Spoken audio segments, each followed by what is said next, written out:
lighting. Christmas spirit going. I live in a place where we don't get a lot of that snow, which is ironic because how is snow related to Christmas in the first place? Yeah, same here. We don't get snow for Christmas either. Talking of Christmas, we're heading into the holiday season. Have you guys got any holiday plans?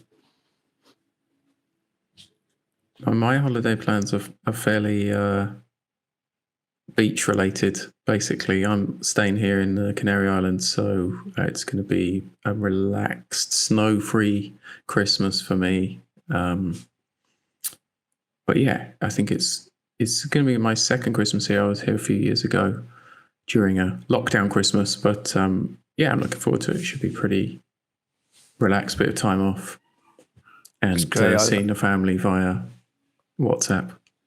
Right, nice. Yeah, I love Christmas by the beach.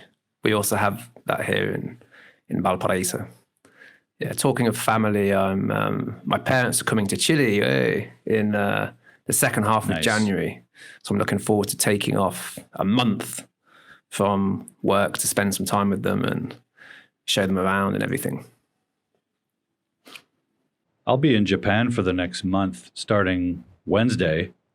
And, they do up Christmas a little bit, but New Year's Day is really the big day in Japan. So everything kind of ramps up toward that. So it's exciting. And I haven't been abroad. I haven't been out of my room in 3 years, basically. So I'm quite excited about it. It'd be nice to take a break from work, too. It's been a busy year. All three of us have been busy with a lot of projects. Are you guys happy with the year so far that you've had? Developments and projects? Yeah, pretty happy. But I must admit, it's good to have a break. So I'm looking forward to a break from writing. Yeah, similar story for me. I think things are finally starting to wind down, and before we get into all the let's crush next year, let's crush our goals, it's nice to take a bit of a break and think back as well to what we've done this year and how far we've come. And that is a segue into the topic of what we're going to talk about this time, right? It's where we have come from, how we learned to write, and maybe some of the listeners can get some ideas and tips on that. So stay tuned for our origin stories. Yeah, it's an interesting topic because, and Pete, what you just said about taking a break from writing. Recently, one of my students asked me what I'm looking forward to on my trip to Japan. And one of the things I'm looking forward to is doing a little bit of my own writing. When I travel, I tend to write about my travel and, incorporate it into blog posts and things like that. And I've been rebuilding my website, and I'm planning in the new year to do more blogging. And this client of mine asked me, I haven't seen your previous blog, which I've since dismantled. And he asked me how I learned to write. So I thought it'd be a really interesting question to bring up to you folks, and talk about where our passion for writing, where our interest in it, where our skills developed, how it all started for us. So maybe we could start with Pete. Why don't you tell us, Pete, how did you learn how to write, and what inspired you to do so? Okay, well, I would probably, I'd like to talk about maybe two principles that have guided my own writing, and that I think would be really useful to tell our listeners. So one of the ways that I learned how to write was actually through teaching. So that might sound a little bit strange, but right back when I became an English teacher, I hadn't actually ever learned properly the grammar of the English writing. So clearly writing is not only grammar, that's clear. but to be a good writer, you have to know grammar, right? So what I found was that becoming a teacher of English as a second language, a lot of the time, what happens is that you start with some teacher training, but in that teacher training, you're not actually taught, a lot of the time, you're not taught the grammar of English. And you actually have to pick up or learn the grammar of your own language as you teach. So, and I found that this is in a way, this is guided a little bit, not only how I've learned to write, but how I've learned skills in general. It's learning by doing. So what I found useful was when I was teaching students the basic grammar of the English language, and I was learning it by myself. And what I've realized over the years is that in order to learn any skill, or let me say that in a different way, it really helps to learn a skill by showing someone else how to do it. So by explaining grammar to students of English as a second language, that really helped me to learn it myself.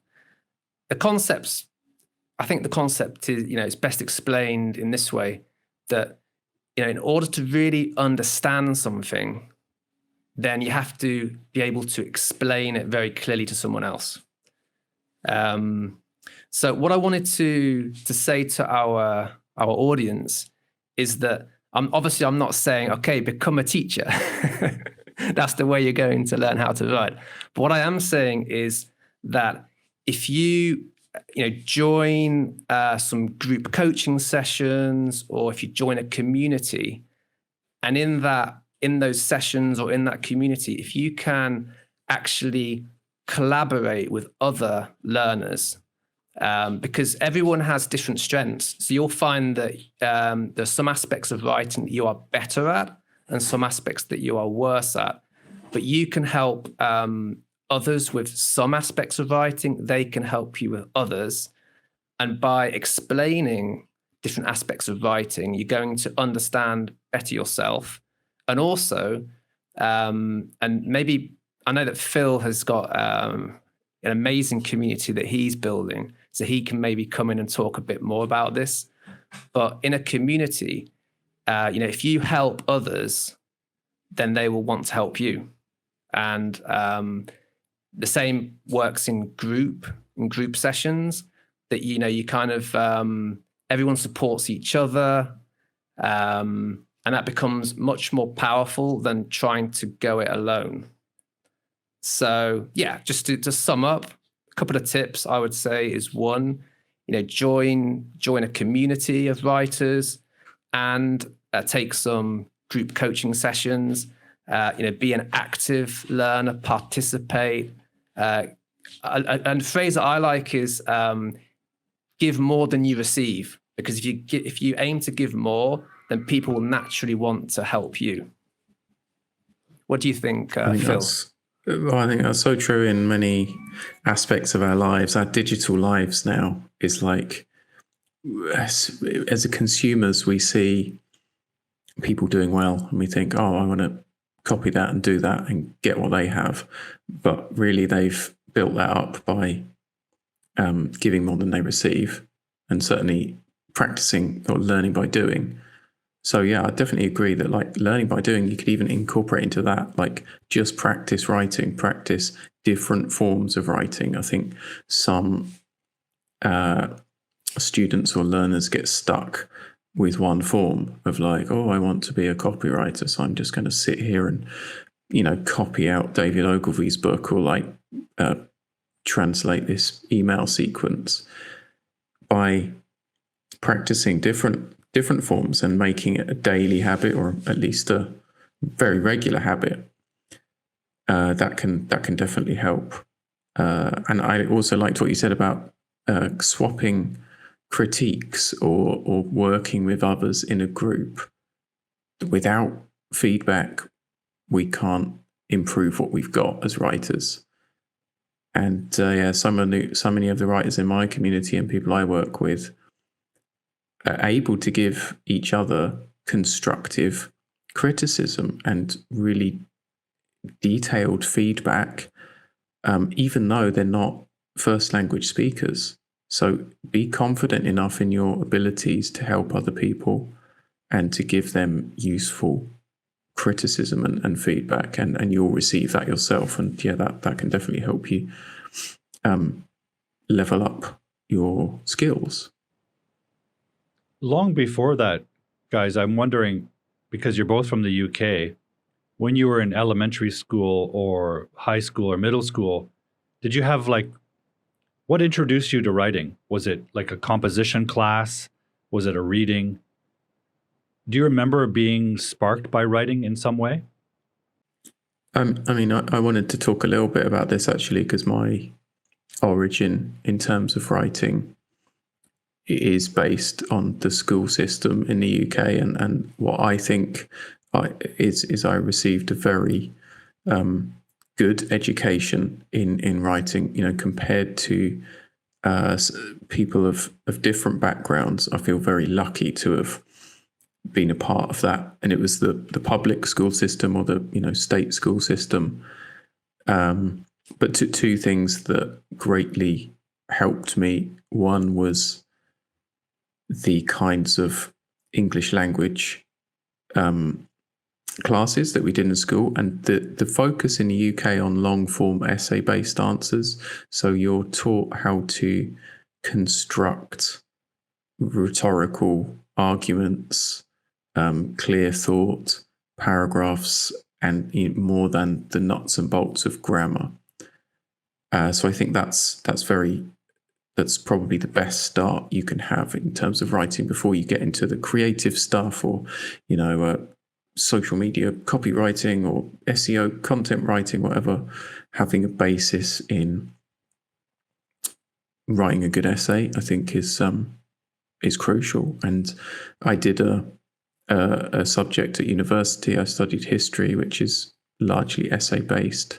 And I'd say that the second thing that greatly helped me with my academic background is analyzing text. Again, in history and in essay based topics, we're taught we've got to get down to what the writer really means. We've got to assess whether it's trustworthy. We've got to figure out their argument, and that in itself comes down to the language and the way that an argument is constructed and written. So I think those were the building blocks that helped me be able to produce different kinds of writing when later in my life I came back to that and I wanted to start writing. Did you have a similar beginning, Pete? No, not really, no. So yeah, I'm really pleased to hear about Phil's school education. Now, I found that at school, I think I suffered a little bit from writer's block. So I remember, sitting in a English exam, trying to write an essay on Shakespeare. I think it's either Tempest or Othello, I can't remember which. And just kind of sitting there and just my mind blank, not being able to get stuff on the page. But I think that experience has helped me to understand how to help others to avoid writer's block, which I don't think I'll go into much in this episode, because I think we did an episode on writer's block, right? But yeah, I don't think I don't think in school I became a writer. Okay, I suppose that's what I'm trying to say. Well, just to chip in with that, Pete, I think I definitely wouldn't have described myself as a writer, and I actually think it's a big cliche of the writing world. People say, I've always been a writer, I've always written, I've always loved stories. You know why that is? Because our education is largely based on that. We need to learn how to write. That, yeah. So everyone does that when they're age 6 to 10. The thing is that we stop writing, we stop producing writing, very few people continue it all the way through. So to say, oh, I've always loved stories, it's like that could be every human ever. I mean, I think it's a real cliche to say that. We all stop, and then something triggers us to go, I want to produce a different kind of writing for whatever purpose. And I guess all of your education background plays into your ability to produce something. But yeah, I certainly wouldn't have called myself a writer when I was sort of in my early 20s, just finishing university. Did a teacher ever point out any kind of writing skill that you had, or made mention to you that you should continue doing that? Did you ever get that kind of encouragement? Or from anyone, for that matter? Not really. I guess I was just concerned about the grade. If I got an A, I'd be like, great, that's good, and let's try and get that again. No, I can't remember anyone saying, oh, you're such a fantastic writer, you have to be a novelist or anything. Again, I think that's a bit of a cliche, isn't it? But I had encouraging teachers, I would say. Yeah, actually, that really ties in to two things you've talked about. So the first, when you're talking about writing communities and the importance of getting feedback, and then the second one about positive feedback, so praise. So someone telling you, hey, you could be a really great writer, or hey, you're a good writer, and especially if it's a bit more specific than that, right? Something like hey, I really like your writing style. It's concise. When you receive praise that is specific, that positive reinforcement can mean that you'll keep doing the good stuff.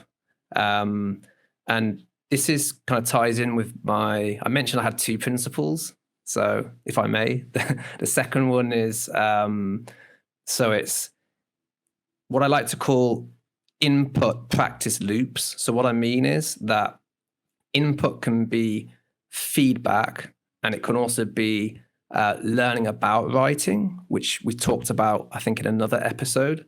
And so the first one about feedback, and this ties into the type of feedback here that we're talking about, which is positive, constructive feedback, right? So linked to what Phil was saying about, receiving praise from a teacher or someone.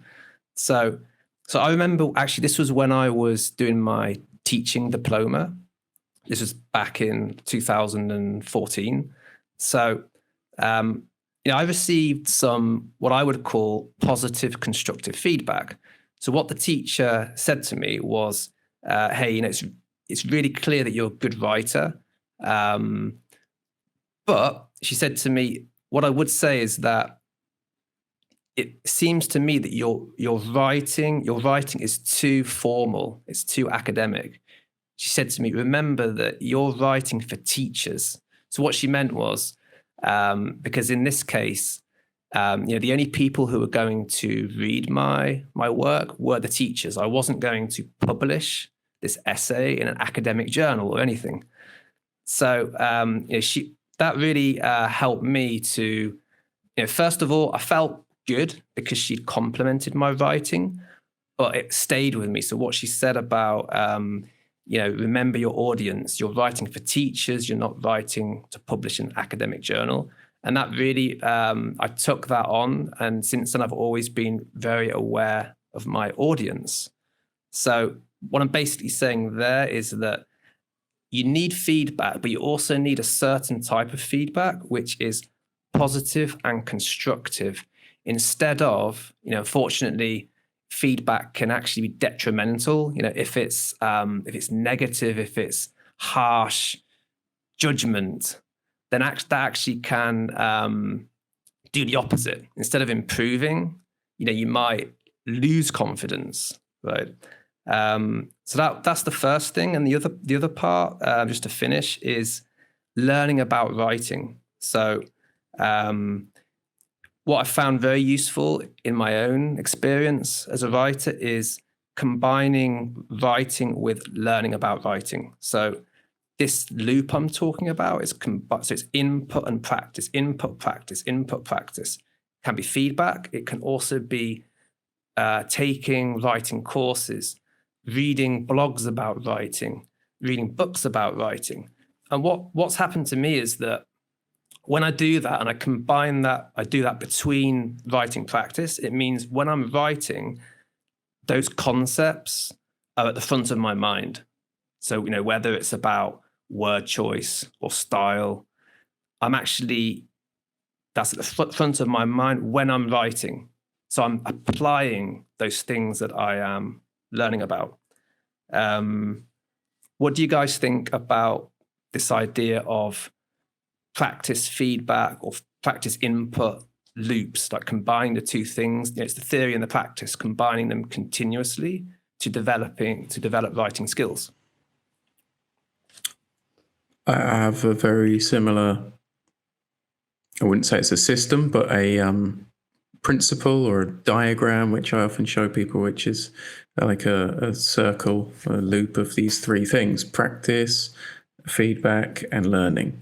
So whatever those three things are, you got to write, you got to get feedback and improve that writing, and you've got to learn something new techniques, new styles, and then you just got to keep going round and round. And I think there's a lot of different facets to it, but without all three of those elements, you can't reach your potential as a language learner, as a writer, or for any skill. And that's true of me and everyone else too. Yeah. I like that picture of that circle. That's brilliant. And it's very clear. It makes very clear that process. I certainly, as a writing coach, adhere to that principle. For me, the way to improve is exactly that. Learning techniques and skills, explicitly, trying them on, right? And it's similar to the way we can learn anything that's skill-oriented rather than like subject knowledge. Learning the craft, learning the techniques, learning the actual form or skill. And in writing, it could be compositional structure, like Phil, you mentioned learning essays in school. That teaches you how to structure an idea in an organized way that's clear for a reader, and then trying it. But that feedback thing I think the feedback thing is the hardest thing to come by and probably the most crucial, because you can believe you're a great writer or you can believe you're a terrible writer, but until someone tells you where you are on that scale and or how to improve, you're in a vacuum and you can't really progress. So that feedback thing, I think, is so hard to come by, but there are a variety of forms. We talk often about hiring a coach because that's what we do. And the probably the most impacting thing that we provide is that feedback. But I think I remember being young and writing and seeking feedback in other forms. This is not real feedback. It's not great feedback, but it can be done. If you read a lot and you learn, let's say you're in that circle that you've described, Phil, you learn craft from a technique and craft reference, you try it, but you're alone. Well, what you can do is compare what you've written to something in the same genre that a professional has written and read that, but you're reading it as a writer now, right? So you read, let's say you're trying to write, I don't know, you're writing a political essay and you have no feedback. So then you turn to an essay written by George Orwell or something, and you read how he approaches a political essay and see what he does that you did. Hey, I did that too. Good. See what he's done that you didn't do in your essay and go, maybe I should try that next. So it's a kind of feedback that you kind of give yourself. I did a lot of that when I was young because I was kind of on my own. So I love that idea of those three phases of the circle. They're the crucial things. And they're necessary in whatever form you can get them in. As we've said often, ideally hiring a professional coach to help you, but what if you can't? Does that mean you should give up the idea of being a writer? I feel like this could be a whole another episode. This is episode 17 coming up about where do we get feedback as writers? Because it's probably, like you say, the hardest thing and the most valuable thing. Because I think that analytical idea of analyzing and reading like a writer is great, but we also need to know, well, what are we looking for? Especially if English isn't your first language, you get stuck in the mud of the vocab and the grammar, and you don't see the bigger picture of like, is this writing successful or not? So I'd say for things like that, yeah, we need to learn about what to look for in a piece of writing to be able to compare and critique it. But I feel like, yeah, we could go on and talk about this for a whole another episode. So there you go. But it's the unity of those three things that it's really the unity of those three things and the consistent circling that develops the skill, right? Learning, practice, feedback, learn again, try it again, right? So it's a wheel that has to keep spinning. I think, like with everything, the internet has made it both easier and harder. I mean, it's easier to find communities and feedback online. It's easier to publish and hit go. It's easier to learn stuff, but it's also the information overload of it. What do we pay attention to, and how do we stay focused, and how do we meet the right people? So it's definitely the opportunity to do it, but we need to know where and how. Just going back to, so you've both talked about reading. I just wanted to also just emphasize, I think we've talked about this before, but it's always worth repeating that. I mean, Paul, you mentioned, reading articles similar to those articles that you're writing on the same topic, the same genre. And then Phil, you said that the problem is that sometimes people don't know how to read or how to get the most out of that text, how to interact with it, right? I just wanted to emphasize that, yeah, I think it's the next level, isn't it? But the basic, what everyone must do is what you said, Paul, just make sure you're reading things that are similar to what you're writing about, because if you only do that, you still get a lot of benefit from it, even if you don't interact much with those texts, because you get exposure. So you get exposure to the type of language.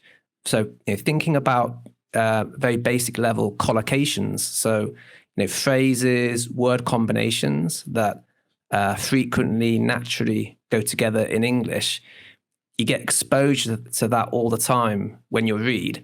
And what you're doing is you're building up an implicit knowledge of the language, so that when you write, certain phrases, certain word combinations will start to feel natural or unnatural. So you build up this kind of sixth sense. So yeah, I just wanted to say that very important to learn how to interact with texts, like what Phil is saying. But at a very basic level, just make sure that you're reading texts that are similar in genre, topic to what you're writing about, because you'll get so much benefit from just doing that. Agree. So true. Yeah, I think learning through osmosis is definitely helpful. It works for some people, and it's interesting that comes up. Last week, I was posting some video content on what do you call that? TikTok, and I started noticing a pattern of English teachers on there, social media English teachers, I'd like to call them. And, something struck me about what I was seeing that kind of felt disingenuous. I don't want to say wrong.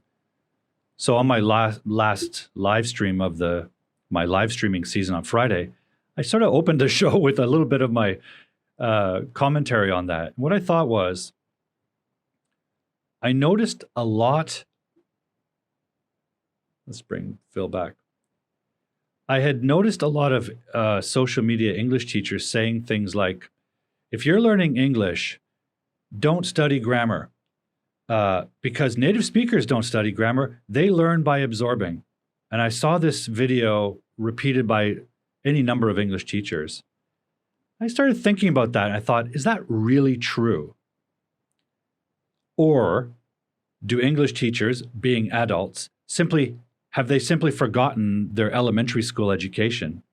I think that's largely the case because I did a little research, asked some friends of mine who have young children in Canada, and did some research about curriculum because I don't teach in elementary school. And sure enough, absolutely, elementary school students here starting at grade 1 learn grammar explicitly. They have a grammar class and a grammar textbook.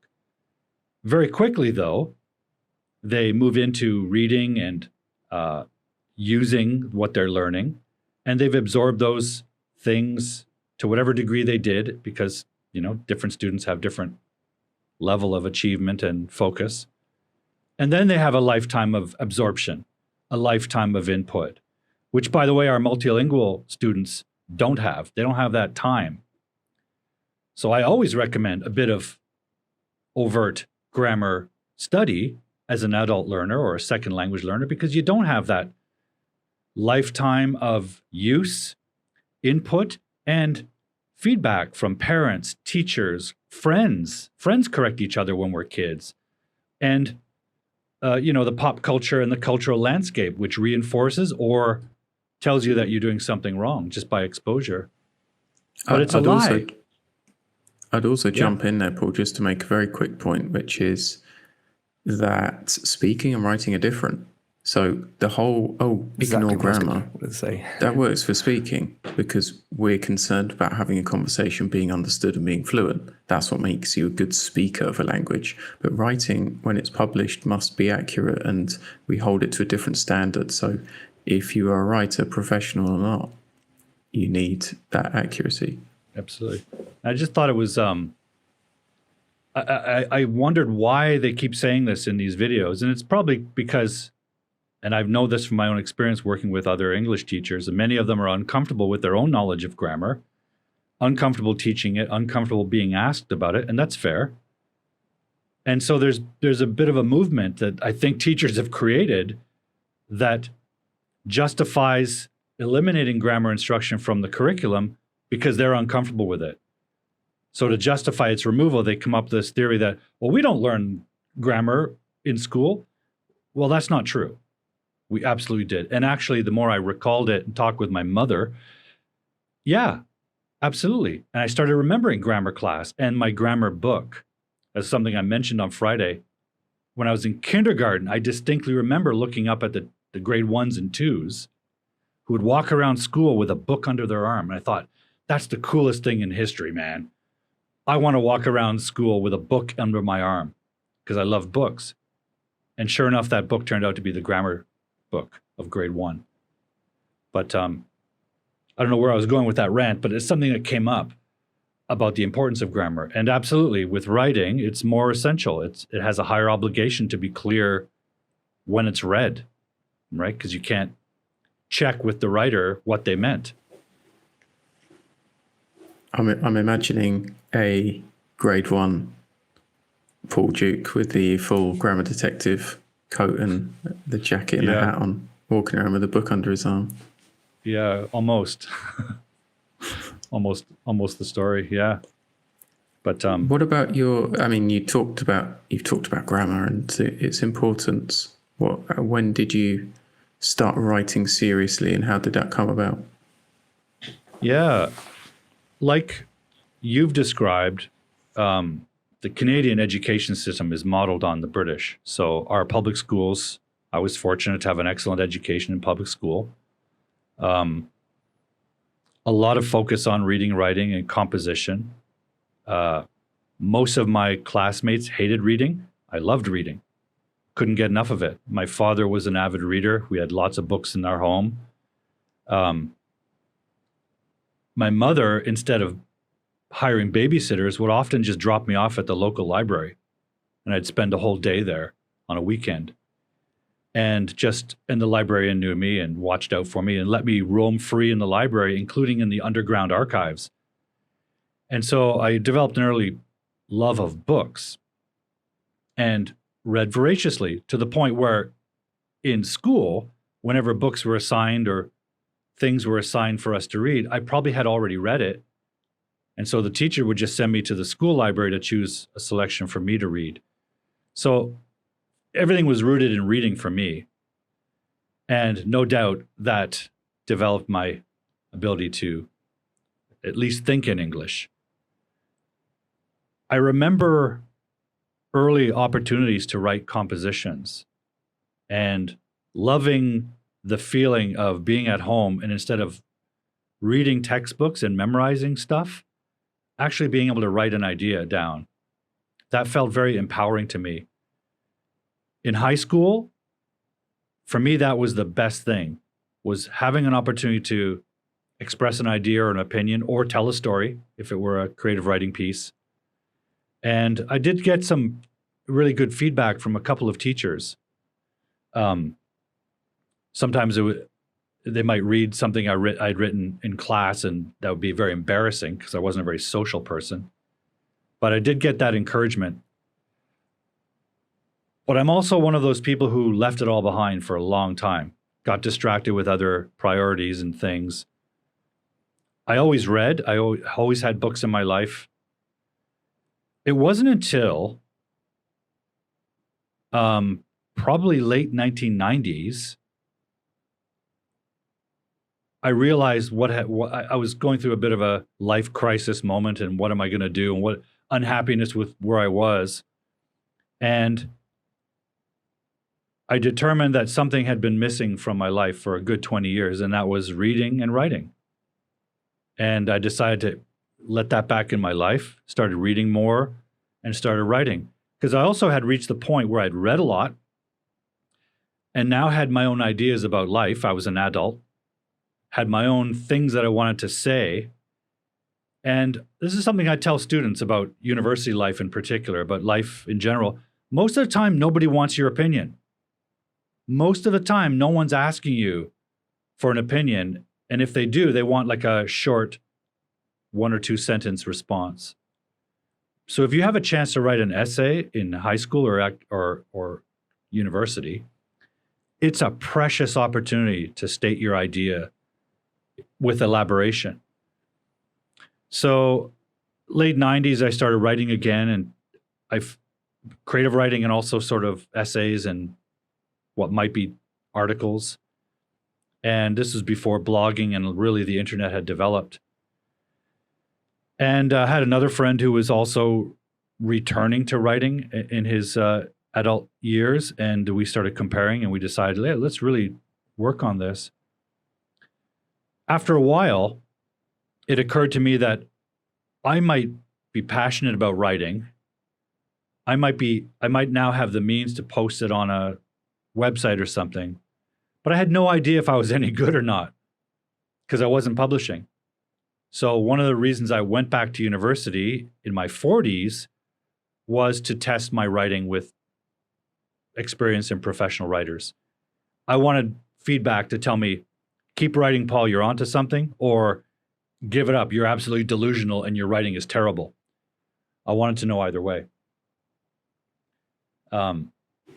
So that's what I did at university, and I got great feedback and encouragement and continued to do that. But for me, my interest in writing started with reading. I like what you said about experience, Paul, because I think, yeah, it's great if we can give an opinion and write something. I think more people should be focused on that and doing that, but we need to experience life and stuff outside of, the 4 walls in which we usually exist. So, yeah, I can definitely see how that influences your desire to write. How can you write with depth of any kind unless you have experience to draw from? At least draw from, if not report, like you write some science fiction, Phil, but there are humans in your story. So even if you've never been to the world or the planet you're writing about, or the the time period you're writing about, you know what it's like to be those kind of people, right? Yeah, for sure. So, yeah, Paul, thanks so much for sharing your story with us. And I'm curious to know if, based on your experience, everything that you've told us, what tips would you give learners of English writing as a second language? Yeah. As I tend to always say, read, right? And if you have a specific type of writing that you want to do, whether it's essay writing, articles, creative writing, read in those genres, but also read widely and get ideas from different pieces. For example, there is this idea that writing essays has to be dry and academic. And that's not an expectation I've ever encountered in curricula. There is room for some voice. There is some room for voice in academics. There is even room for humor, depending on the topic and depending on the discipline. So even if you're writing in academics, read humorism, right? Read columnists who write with wit and see if you can experiment with that in your own writing. And if you believe that's part of your personality, for example, if you have a sense of humor, but you feel like university essays are, shutting that down, see if you can get a little bit in there. And the great academic writers or the great article writers, great essayists, they do that. They get a little bit of humor and wit into their writing, and that gives them a particular personality. So for me, I'd always recommend reading. But as Phil's pointed out with this great circle idea, you've also got to study the craft. So reading is great for inspiration, but it's also great to learn from the masters who have written. 100 years ago, great writers didn't have writing schools to go to. They learned from reading the classics and the masters, and reading as a writer and studying and analyzing what they do to produce that effect. Now we've got lots of great books about craft. We've got courses that we can take, coaches. So I would say twofold: read examples of what you want to write like, but also read books that describe the craft. That's a really good segue into something else that I wanted to mention. And also there, Paul, I really like that you said, you talked about this misconception about academic writing, and you said that there is room for voice. And it's made me think also that, so when people write academically, quite often one of the problems is that they try to sound clever, try to sound intelligent. What you come to realize is that academic writing is not that different. A lot of the skills is not actually that different, so different from other genres. So for example, I wanted to talk about, or to give our audience a couple of resources that I would suggest to apply some of the things we've talked about today. So Paul, you just mentioned, learning about the craft. And what I've been doing over the last month or so is compiling a list of resources for just that. So I've developed this, what I call my journalistic, because that's my niche, journalistic English writers toolbox. And one resource that I wanted to suggest to readers, which to our audience, which is linked in to what you were just talking about, is it's actually it's actually for academic writers especially, but it works also for journalists, it works for copywriters, for anyone. It's the Purdue University's online writing lab. They have I don't know if you've seen it. They've got this page called... I'm nodding because as soon as you said academic resource, I was like, he's going to say the Purdue OWL, because I use it as well. I think it's so brilliant. It's so great. Yeah, so I came across this page. It's called Eliminating Words. And I just found it's really, it's not long. It's very concise, but it has so many great tips for things like avoiding redundancies, avoiding wordy phrases, repetition. So, I mean, we can leave maybe the link to that in the notes, but I mean, you can get through it in 10 minutes easily. And as I say, when you read these types of blogs, or if they're books, blogs, whatever, or you're taking writing courses, you're doing it between your own writing. And what happens is you'll have these ideas at the front of your mind, and when you're writing, you'll be remembering, I should avoid this redundancy here, and you'll start to self-edit in the same, using the tips that you read. So I would really suggest that's one that I would really suggest. The other, so that's more to do with style, and the other one is to do with grammar. This is nothing out of this world. I mean, if you haven't heard of this, then definitely you should get a copy. For second language English writers, you should have a copy of English Grammar in Use Intermediate by Raymond Murphy, just to make sure you've got the basics. So, anything to do with tenses, clauses, relative pronouns.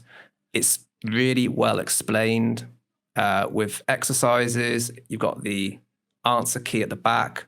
So it's a great basic self-study guide for grammar. What about you guys? Any resources that you would suggest?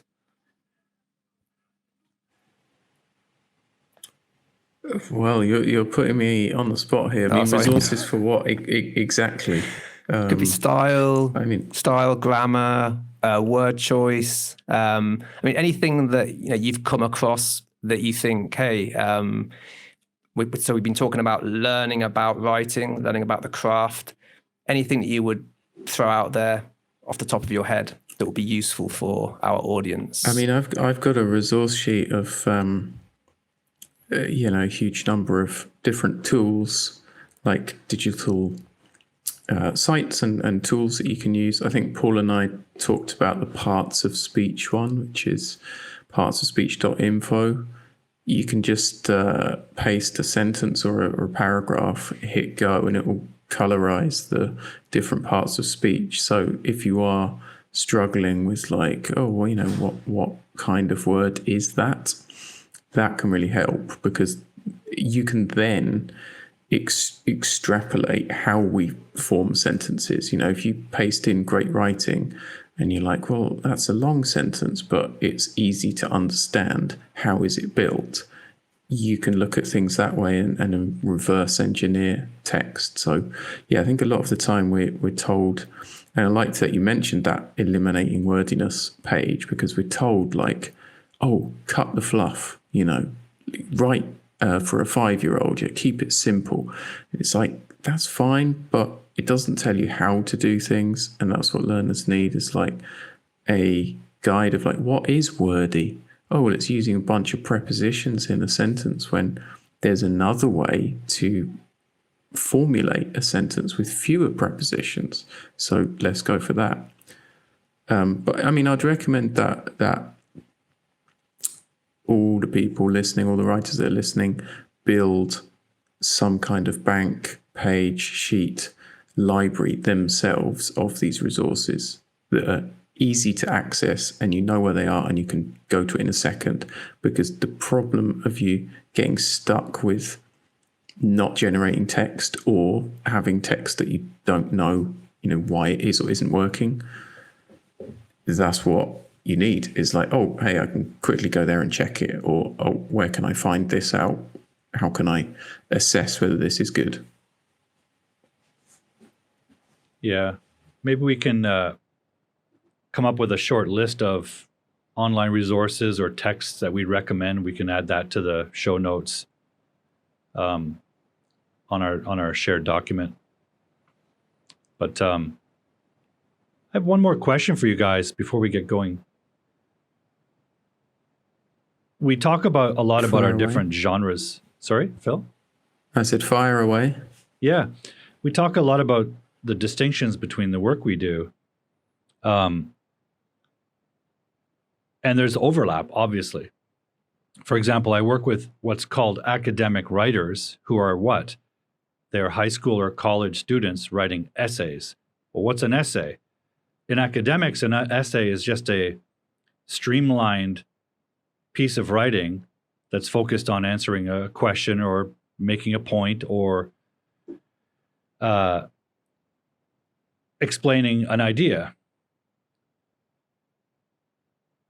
So many students, unfortunately, think that happens. It's a piece of writing. It's a genre that only exists in academia.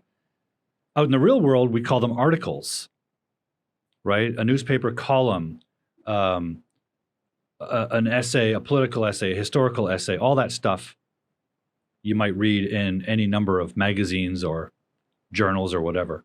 And the really intensely academic stuff you might find in the sciences, they appear in really specialized journals. But an essay is just an article which overlaps with journalism. And journalism having a narrative element overlaps with creative writing and other forms of writing. And copywriting, of course, is a very crystallized form of writing to an end, right? To a purpose, whatever that purpose is. So there's an interesting overlap here, which helps, I think, our perspectives unify. I'd like to know, guys, what do you do to maintain or feed your interest, your passion for the kind of writing you coach? How do you feed it? How do you keep it alive? I mean, I'll answer first. I coach quite a variety of writing. The people that I coach, might be writing for social media. They might be writing magazine articles, blog content, copywriting. That's probably most of what I help people with in general. And how I nurture my passion for that is due to running my own business. It's what I have to do. My first love is writing stories, and I've focused a lot on that, producing short stories and books. But I need to write articles which help people. I need to write posts which engage people, and I need to write pages which sell things. So my desire is kind of self-interested in that I want to be good at those different types of writing, and I fuel that desire to improve just by reading those forms of writing and really analyzing. Like, we didn't talk about that much in this episode, but you want to know precisely what it is you're writing. It's all well and good saying like, oh, digital writing, or like, oh, writing an essay. It's like, exactly what format is it going to appear in? How is it going to look? What should it do? If you can analyze on that very, very deep level, that's how you can start to produce better writing yourself. And you keep your commitment or your engagement with that form alive because you're practicing it all the time, right? And another tip that I wanted to give is, a part of my origin story is I really started producing my own writing by writing a blog about how much I hated my office job. And I wrote hundreds of thousands of terrible words. They were really not very good articles. People weren't interested in them, but it was a safe space for me to practice and hit publish. And now that goes so much further into all the platforms that we can use and social media and stuff. My tip would be to get that practice done. Hit publish. Don't be afraid of writing badly, because in our digital world, if you write something bad, it's gone tomorrow. So you can write something better tomorrow. Find a safe space to publish in, whatever that is, and go for it. So that's one of my tips, and a very roundabout way of answering your question of how I stay That's great. amped for writing. How about you, Pete? How do you keep your writing passion aflame? Well, something that Phil said there resonated with me, which is about not being afraid to get your writing out there. Don't be afraid of making mistakes. I had a student the other day who he sent me a piece of writing. He was going to send it me like a few days ago, but he sent it me late. And he said, "Oh, sorry for sending this late." And he said, "I am not very experienced with writing, and I wanted to get my colleagues to check it first." So they helped me. They corrected some sentences for me. So then he sent me this piece of writing, and it was really good. So I was able to help him with some more stylistic issues. But what I said to him, I said, "Hey, this is really high level piece of writing. Well done. I'm so pleased you have such supportive colleagues. That's great." And then I said, "You know, I would strongly recommend just sending me your writing before anybody else checks it, so that we can highlight mistakes that you're making. Don't be afraid to make mistakes. It's good to make mistakes. Then we can see how to correct these." Because the problem is, of course, is that if someone gets their writing corrected by someone else, but if the person doesn't explain the corrections, then unfortunately they don't learn. They'll make the mistakes again. So that was something that Phil just said that resonated with me. And going back to your question, Paul, I think for me it's really this applies also to being a teacher in general. I mean, teachers, we want to help people, so we feel reward when we help our students.